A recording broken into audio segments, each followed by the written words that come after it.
नमस्कार, मी अंकिता मोरे आणि माझं BSc ॲग्री शिक्षण झालेलं आहे। जालना शहरापासून एक 12 किलोमीटरवरती गोलापांगरी नावाचं माझे खेडेगाव आहे। तिथे मी 2 एकरमध्ये शेवगा आणि तुतीची लागवड करून 5000 कोंबड्या पाळते।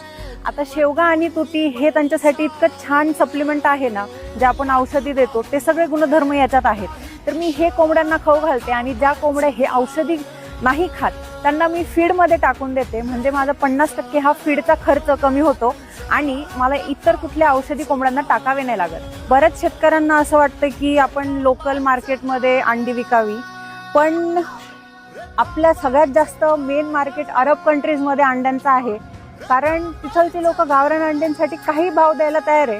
हे आपल्या इकडच्या शेतकऱ्यांना कळायला खूप वेळ लागतो। हेच अंडं जर का आपण अरब कंट्रीजला विकलं तर आपल्याला ह्या अंड्याचे 50 रुपयापासून ते 80 रुपयापर्यंत दर मिळू शकतात। सध्या माझ्याकडे 5000 पक्षी आहेत आणि माझं उद्दिष्ट 1 लाख